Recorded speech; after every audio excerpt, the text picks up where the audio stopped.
সুপ্রিয় শিক্ষার্থীরা, আসসালামু আলাইকুম। আশা করছি তোমরা ভালো আছো, সুস্থ আছো। বরাবর মতো আজকেও ন্যাশনাল কলেজের অনলাইন ক্লাসে তোমাদের স্বাগত জানাচ্ছি। তো শিক্ষার্থীরা, আজকে আমি তোমাদের সামনে উপস্থিত হয়েছি সমাসের ক্লাস নিয়ে।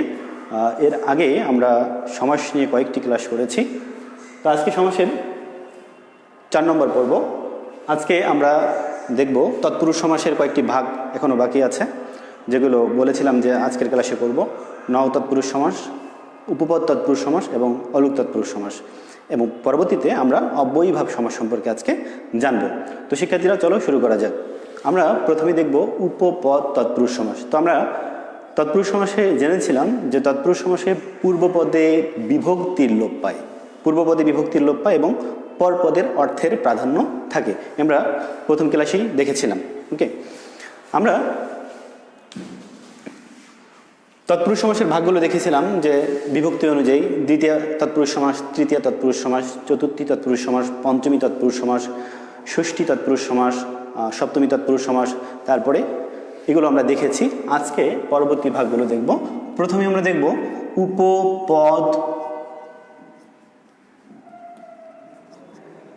তৎপুরুষ সমাস।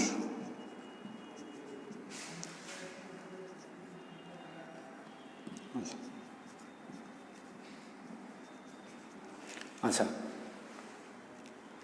উপপদ তৎপুরুষ সমাসের প্রথমে আমাদের জানা দরকার যে উপপদটা কি, এই উপপদ কি, এটা আমাদের প্রথমে জানতে হবে। তারপর আমরা সে বিষয়টি ক্লিয়ার হব। উপপদ হচ্ছে যে সমাসে যে পদের পরবর্তী ক্রিয়ামূলের সঙ্গে ক্রিয়ামূলের সঙ্গে কৃৎ প্রত্যয় যুক্ত হয় তাকে বলা হয় উপপদ। আমরা সহজভাবে বলতে পারি যে বাক্যে যে পদের ভূমিকা গৌণ হয়ে যায়, তাকে উপপদ বলে। এখন উপপদ তৎপুরুষ সমাসের সংজ্ঞাটি হচ্ছে যে উপপদের সাথে কৃদন্ত পদের যে সমাস হয়, উপপদের সাথে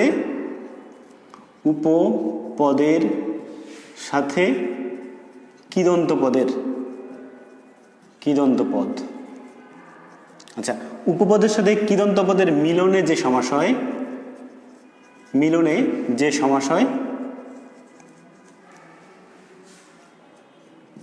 তাকেই বলা হচ্ছে উপপদ তৎপুরুষ সমাস। তাহলে কি, উপপদের সাথে কৃদন্ত পদের মিলনে যে সমাস হয় তাকে বলা হয় উপপদ তৎপুরুষ সমাস। তো আমি প্রথমে বললাম যে উপপদের সংজ্ঞাটি দিয়েছি যে বাক্যে যে পদের ভূমিকা কম থাকে, গৌণ থাকে, তাকে বলা হয় উপপদ। অথবা যে পদের পরবর্তী ক্রিয়ামূলের সঙ্গে, অর্থাৎ ক্রিয়ামূল এখানে কৃদন্ত পদকে বোঝানো হচ্ছে, যে ক্রিয়ামূলের সঙ্গে যখন কৃৎ প্রত্যয় যুক্ত করা হয় তখন কিন্তু তাকে বলা হয় কৃদন্ত পদ। কি কৃদন্ত পদটা কি? ধাতু বা ক্রিয়ামূলের সঙ্গে যখন কৃৎ প্রত্যয় যুক্ত করা হয় তখন তাকে বলা হয় কৃদন্ত পদ। তাহলে এই উপপদের সাথে কৃদন্ত পদের যে সমাস হয় তাকেই বলা হচ্ছে উপপদ তৎপুরুষ সমাস। এই কৃদন্ত পদটা কি? যেমন ধরো, চলন্ত একটি শব্দ, এই চলন্ত শব্দের ধাতুটি হচ্ছে বা ক্রিয়ামূলটি হচ্ছে চল, এর সঙ্গে অন্ত প্রত্যয় যুক্ত করলে হয়ে যাচ্ছে চলন্ত। এই চলন্তই হচ্ছে একটি কৃদন্ত পদ। তাহলে আশা করছি বুঝতে পারছো যে উপপদের সাথে কৃদন্ত পদের মিলনে যে সমাস হয় তাকেই বলা হচ্ছে উপপদ তৎপুরুষ সমাস। ওকে, আমরা কিছু উদাহরণ দিই। যেমন পঙ্কে জন্মে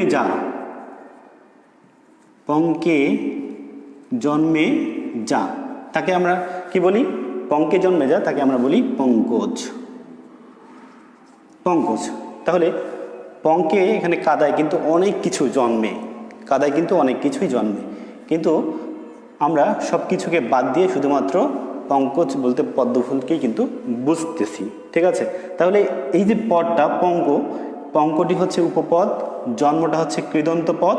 ঠিক আছে, তাহলে এই যে উপপদের সাথে এই কৃদন্ত পদের যে সমাস হয়েছে, মিলনে যে সমাস হয়েছে, সেটি হচ্ছে পঙ্কজ। এই পঙ্কজই হচ্ছে উপপদ তৎপুরুষ সমাস। আবার আমরা বলতে পারি পকেট মারে যে,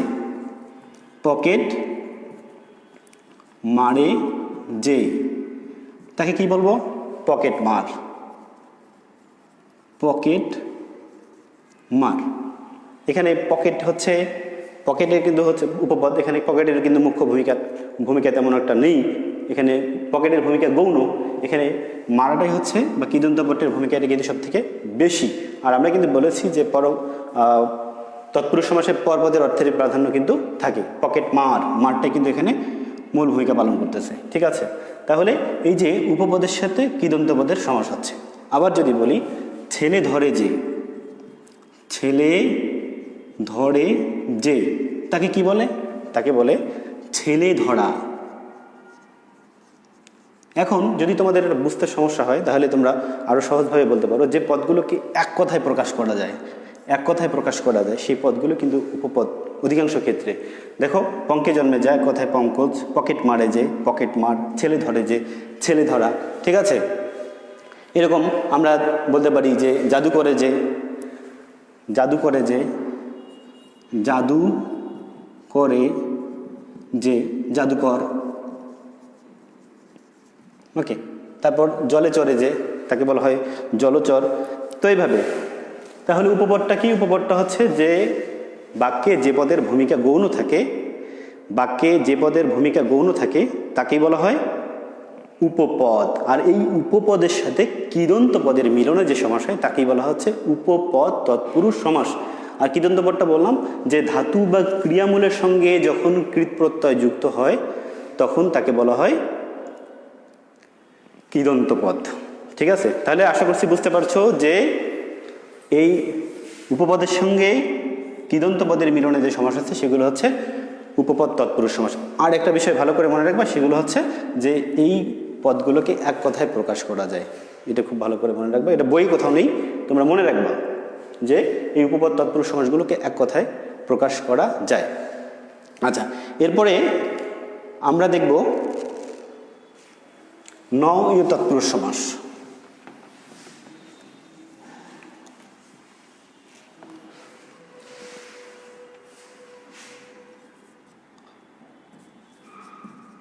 এটাকে আমরা বলে থাকি নং তৎপুরুষ অথবা নয় তৎপুরুষ, নং তৎপুরুষ বা নয় তৎপুরুষ।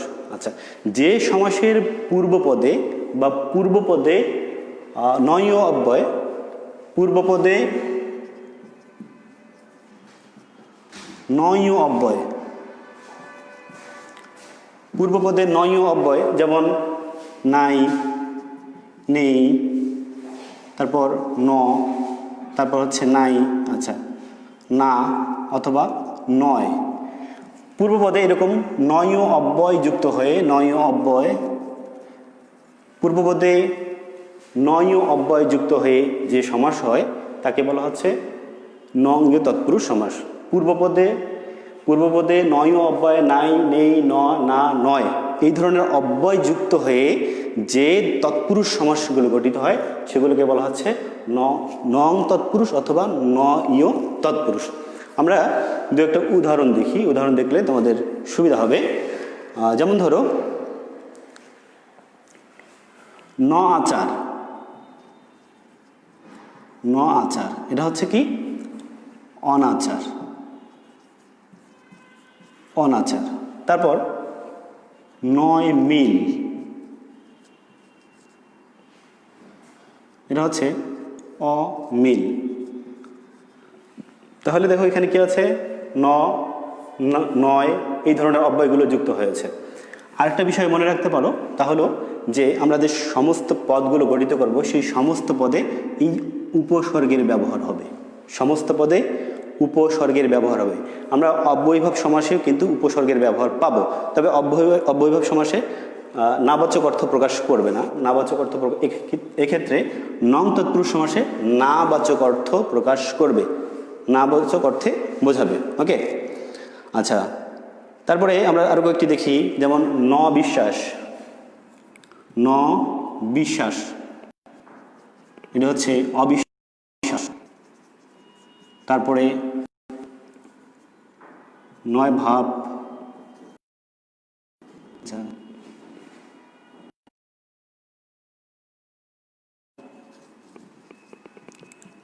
অজানা। তাহলে কি পূর্বপদে যদি নয় অব্যয় না, নেই, নয়, নাই, ন এই ধরনের এই ধরনের অব্যয়গুলো যুক্ত হয়ে যে তৎপুরুষ সমাস গঠিত হবে তাকেই বলা হবে নং তৎপুরুষ অথবা নয় তৎপুরুষ। ওকে, আশা করছি বুঝতে পেরেছ। এরপরে আমরা দেখব অলুক তৎপুরুষ সমাস সম্পর্কে।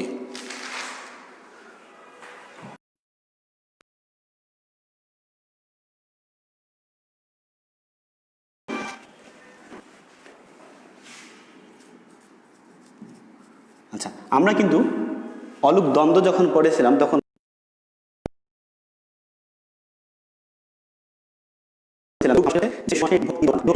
সেটি হচ্ছে অলুক সমাস। তো যদি সেক্ষেত্রে দ্বন্দ্ব সমাসের নিয়ম অনুযায়ী হয় তাহলে সেটি দ্বন্দ্ব সমাস হবে, যদি তৎপুরুষ সমাসের নিয়ম অনুযায়ী হয় তাহলে সেটি তৎপুরুষ সমাস হবে। আমরা জানি যে দ্বন্দ্ব সমাসে দুইটা অর্থের প্রাধান্য থাকে এবং দুইটা পদেই হচ্ছে বিভক্তি লোপ পাবে না, তখন কিন্তু হবে অলুক দ্বন্দ্ব। আর অলুক তৎপুরুষে যখন যে বিভক্তি থাকবে সেই বিভক্তি অনুযায়ী সেই অলুক তৎপুরুষের নামকরণ করা হয়ে থাকবে। যদি মনে করো যে দ্বিতীয় বিভক্তি থাকে, দ্বিতীয় বিভক্তি লোপ না পেয়ে যদি তৎপুরুষ সমাস গঠিত হয় তাহলে সে দ্বিতীয় অলুক দ্বিতীয় তৎপুরুষ সমাস। যদি ষষ্ঠী বিভক্তি থাকে তাহলে ষষ্ঠী, ঠিক আছে। সপ্তমী বিভক্তি থাকলে তাহলে হবে অলুক সপ্তমী তৎপুরুষ সমাস। আচ্ছা, আমরা কিছু উদাহরণ দেখি। যেমন ধরো গায়ে পড়া, গায়ে পড়া, এই গায়ে পড়া এটাই একটা ব্যাস বাক্য। এটা যখন আমরা সমস্ত পদ করব ওই গায়ে পড়াই হবে। এখানে একটা বিষয় লক্ষ্য করো যে গায়ে এর সঙ্গে কি আছে, একটা বিভক্তি আছে। আমরা কিন্তু প্রথম দিনই বিভক্তি চিহ্নগুলো পড়েছিলাম, তৎপুরুষ সমাস পড়ার সময় প্রথম দিনই আমরা বিভক্তি চিহ্নগুলো দেখেছিলাম। তাহলে এটি এ কোন বিভক্তির চিহ্ন বলো দেখি, এ কোন বিভক্তির চিহ্ন?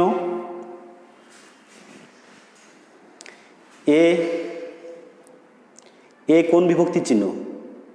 কেউ একজন বলো।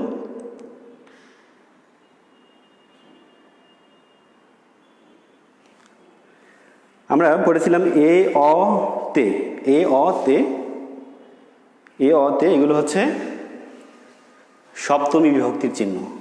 সপ্তমী বিভক্তির চিহ্ন, এ হচ্ছে সপ্তমী বিভক্তির চিহ্ন।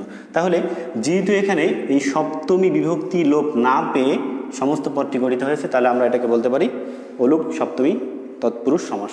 অলুক সপ্তমী তৎপুরুষ সমাস। ওকে, তাহলে আমরা এমনিতেই বলতে পারি যে এটা হচ্ছে অলুক তৎপুরুষ সমাস। তাহলে অলুক তৎপুরুষ সমাস কি? যে তৎপুরুষ সমাসে বিভক্তি লোপ না পেয়ে হবে তাকে আমরা বলবো অলুক তৎপুরুষ সমাস। ওকে, আর অবশ্যই আমরা এখানে দেখব যে এখানে পরপদের অর্থের প্রাধান্য পাচ্ছে কি না। অবশ্যই তৎপুরুষ সমাসে সবসময় পরপদের অর্থের প্রাধান্য থাকবে। ওকে, আমরা আরও কিছু উদাহরণ দেখি। যেমন ঘিয়ে ভাজা, ঘিয়ে ভাজা, ঘিয়ে ভাজা এটিও কিন্তু একইভাবে হবে ঘিয়ে ভাজা, অর্থাৎ সমস্ত পদ এবং ব্যাস বাক্য দুইটাই একই হবে। আবার এক্ষেত্রে দেখো এখানে কিন্তু এ বিভক্তি রয়েছে। তারপরে কলের গান, কলের গান, এটিও কলের গানই হবে, কলের গান। ঠিক আছে, এখানে দেখো যে বিভক্তি আছে এটা হচ্ছে এর বিভক্তি। এখানে দেখো এর বিভক্তি রয়েছে। তাহলে এর বিভক্তিটি, এর কোন বিভক্তির চিহ্ন? এর কোন বিভক্তির চিহ্ন? রাফসান মমিন বলেছ এ হচ্ছে সপ্তমী বিভক্তির চিহ্ন। ধন্যবাদ। তাইজুল ইসলাম বলেছ, ফায়রা এলিনা, জেরিন, ওকে, ধন্যবাদ তোমাদেরকে। এখন বলো এর কোন বিভক্তির চিহ্ন? ওকে, জেরিন, ফায়রা এলিনা, সব ষষ্ঠী বিভক্তির চিহ্ন, ধন্যবাদ। তাহলে এর হচ্ছে ষষ্ঠী বিভক্তির চিহ্ন। যেহেতু এটি ষষ্ঠী বিভক্তির চিহ্ন তাই আমরা বলতে পারি এটি হচ্ছে ষষ্ঠী অলুক তৎপুরুষ সমাস। ওকে, আচ্ছা, আরও দুই একটা উদাহরণ আমরা দেখি। যেমন মগের মুল্লুক, মগের মুল্লুক, মগের মুল্লুক, এটি সমস্ত পদটি কিন্তু হবে মগের মুল্লুক। তারপর গরুর গাড়ি, গরুর গাড়ি,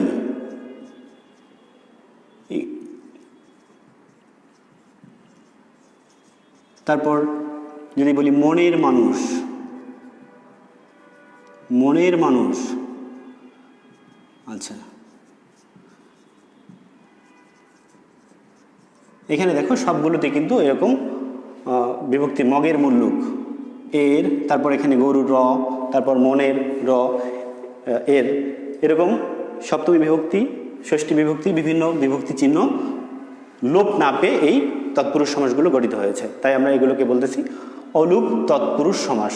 যখন যে বিভক্তি লোপ পাবে না তখন সেই বিভক্তি অনুযায়ী তার নামকরণ করব, যে অলুক ষষ্ঠী, অলুক সপ্তমী, অলুক দ্বিতীয়া। ঠিক আছে, তো আশা করছি তোমরা তৎপুরুষ সমাস বুঝতে পেরেছো। তাহলে তৎপুরুষ সমাসে মনে রাখতে হবে যে পূর্বপদে বিভক্তি লোপ পাবে না, এটি একটি, তারপরে পরপদের অর্থের প্রাধান্য পাবে। ওকে, আমরা যখন যে বিভক্তি লোপ পাবে তখন সেই বিভক্তি অনুযায়ী সেই সমাসের নামকরণ করা হবে। দ্বিতীয়া, তৃতীয়া, চতুর্থী, পঞ্চমী, ষষ্ঠী, সপ্তমী এগুলো নামকরণ করা হবে। তারপরে আমরা দেখেছি উপপদ তৎপুরুষ সমাস দেখলাম, তারপর নং তৎপুরুষ দেখলাম এবং অলুপ তৎপুরুষ দেখলাম। ঠিক আছে, আমরা এরপরে দেখব আজকে আরেকটি সমাসে যাব, অব্যয়ীভাব সমাস।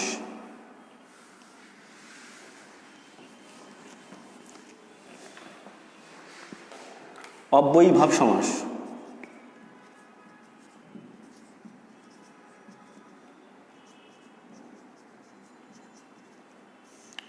আচ্ছা, অব্যয়ীভাব সমাস আমি প্রথম দিনই বলেছিলাম সমাসের যে অব্যয়ীভাব সমাসে পূর্বপদের অর্থের প্রাধান্য থাকে, পূর্বপদের অর্থের প্রাধান্য থাকে।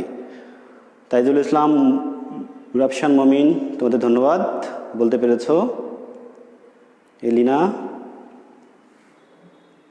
ওকে। আমরা এখন দেখব অব্যয়ীভাব সমাস। অব্যয়ীভাব সমাস কি? আচ্ছা,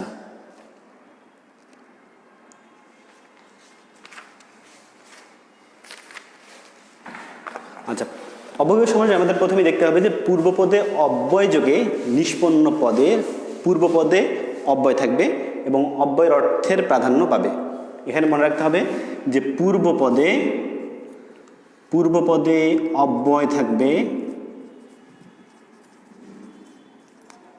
অব্যয় থাকবে এবং সেই অব্যয়ের অর্থের প্রাধান্য পাবে।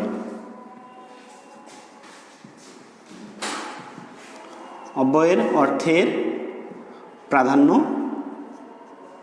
পাবে, এটা মনে রাখতে হবে। আরেকটি বিষয় মনে রাখতে হবে যে পূর্বপদে যে অব্যয়গুলো থাকবে সে অব্যয়গুলো হবে উপসর্গ। পূর্বপদের অব্যয়গুলো হবে উপসর্গ। ওকে, পূর্বপদের প্রত্যেকটি অব্যয় আমরা যখন উদাহরণ দেখব, উদাহরণ দেখতে গিয়ে খুব ভালো করে বুঝতে পারবো। তোমরা জানি যে, আশা করি তোমরা জানো উপসর্গ কি, সেটা জানো যে উপসর্গ হচ্ছে শব্দের আগে বসে, শব্দের আগে বসে নতুন অর্থবোধক শব্দ তৈরি করে, অর্থের সম্প্রসারণ ঘটায়, অর্থের সংকোচন ঘটায়। ঠিক আছে, তো সেই উপসর্গই শব্দের আগে বসে। তো এই যে পূর্বপদের যে অব্যয়গুলো বসবে সেই অব্যয়গুলো হচ্ছে উপসর্গ, এক একটি উপসর্গ।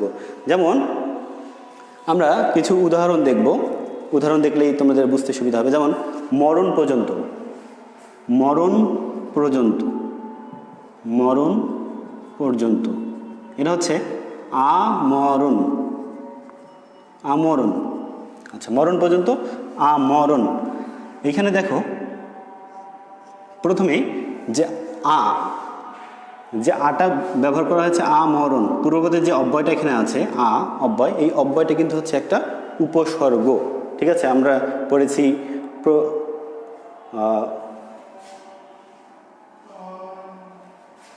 তাহলে আটা হচ্ছে কি একটা উপসর্গ। তাহলে এই যে পূর্বপদে অব্যয় থাকবে এবং অব্যয়ের অর্থ, এখানে কিন্তু এই অব্যয়ের অর্থটাকেই প্রাধান্য দেওয়া হয়েছে, আমরণ। ঠিক আছে, এরপরে যদি দেখি যে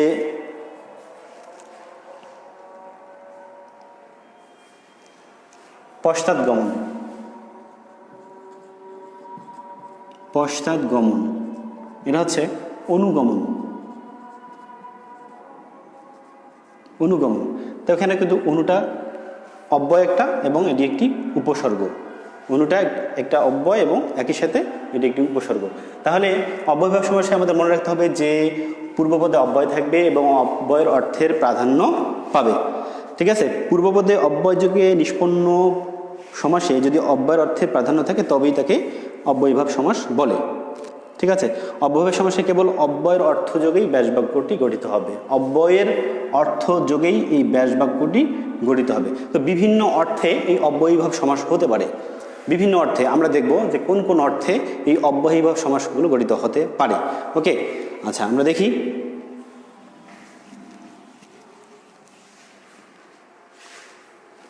যেমন সামীপ্য অর্থে, সামীপ্য অর্থ হচ্ছে নৈকট্য, নৈকট্য অর্থে যদি হয় তাহলে আমরা সেখানে যে উপসর্গটি পাবো সেটি হচ্ছে, বা অব্যয়টি পাবো সেটি হচ্ছে উপ। অব্যয়টি ব্যবহৃত অর্থাৎ সামীপ্য শব্দের ব্যবহার থাকলে বা সামীপ্য অর্থে উপসর্গটি ব্যবহৃত হবে। যেমন কণ্ঠের সমীপে, কণ্ঠের সমীপে, এটা হচ্ছে কণ্ঠের সমীপে, এটা কি হবে? কণ্ঠের সমীপে, কণ্ঠের সমীপে।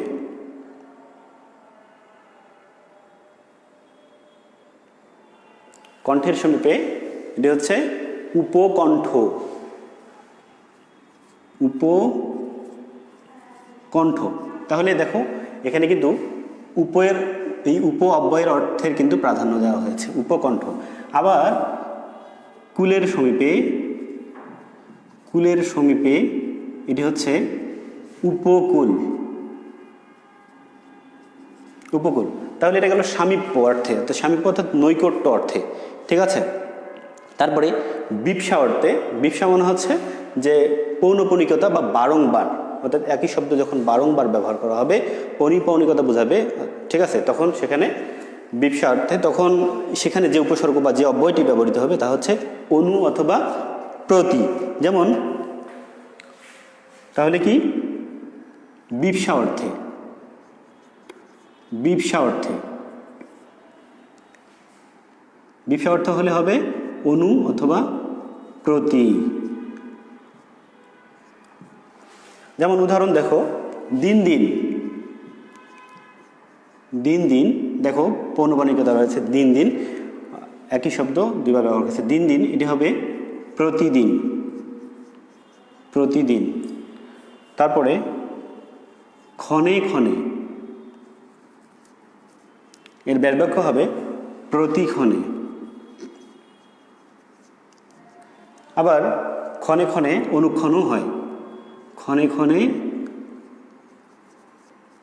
এর ব্যাস বাক্য হিসেবে অনুক্ষণ, অনুক্ষণ এটিও হয়।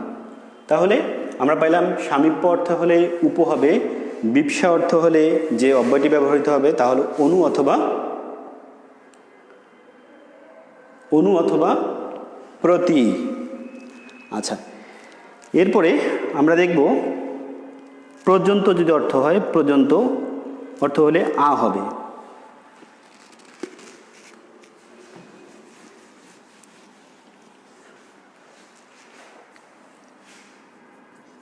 পর্যন্ত অর্থ হলে যে উপসর্গটি হবে বা যে অব্যয়টি হবে তা হচ্ছে আ। যেমন ধরো সমুদ্র থেকে হিমাচল পর্যন্ত, সমুদ্র থেকে হিমাচল,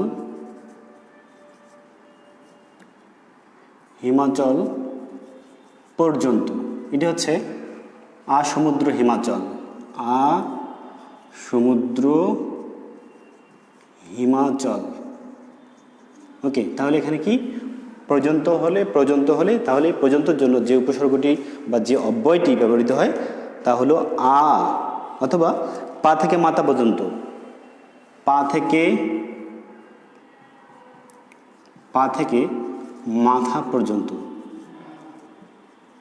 পর্যন্ত এটি হচ্ছে আপাত মস্তক, মস্তক। তো তোমাদের কিন্তু এরকম করে ব্যাস বাক্য দেওয়া থাকে যে আপাত মস্তক এর মানে ব্যাস বাক্য সহ সমাস নির্ণয় করো, তোমাদের এভাবে লেখা থাকে। তাহলে যদি এভাবে দেওয়া থাকে যে আপাত মস্তক, আপাত মস্তক এটি হচ্ছে ব্যাস বাক্য কি এবং এটি কোন সমাস, তাহলে তোমাদের অবশ্যই নিতে হবে পা থেকে মাথা পর্যন্ত। পর্যন্তর জন্য হচ্ছে আ উপসর্গ বা অব্যয়ের ব্যবহার করেছি, ঠিক আছে, এবং এটি হচ্ছে একটি অব্যয়ীভাব সমাস। এরপরে যদি অভাব অর্থ হয়, অভাব অর্থ হলে নির অব্যয়ের ব্যবহার হবে। অভাবের জন্য অভাব অর্থে নির। যেমন ধরো আমিষের অভাব, আমিষের অভাব, আমিষের অভাব, তাহলে এর ব্যাসবাক্যটি কী হবে?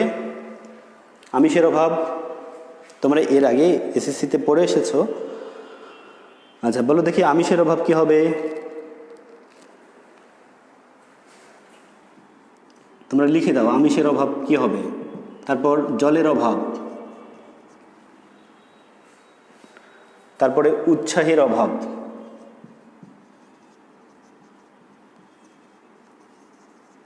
তোমরা আমিষের অভাব, জলের অভাব, উৎসাহের অভাব। অভাব অর্থে কী হবে? অভাব অর্থে হচ্ছে যে অব্যয়টি ব্যবহৃত হবে তা হচ্ছে নির। আমিষের অভাব,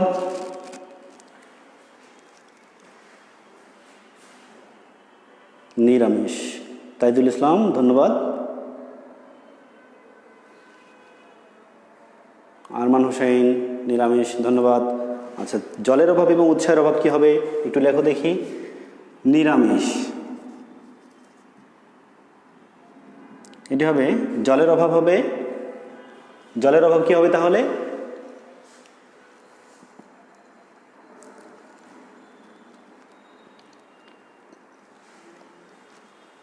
জলের অভাব,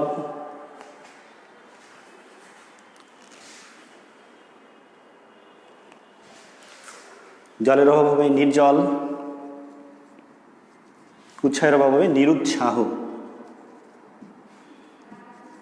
নিরুৎসাহ। তাহলে অভাব অর্থে যে উপসর্গ বা যে অব্যয়টি ব্যবহৃত হবে তা হচ্ছে নির। ওকে, তারপরে বিরোধ অর্থ,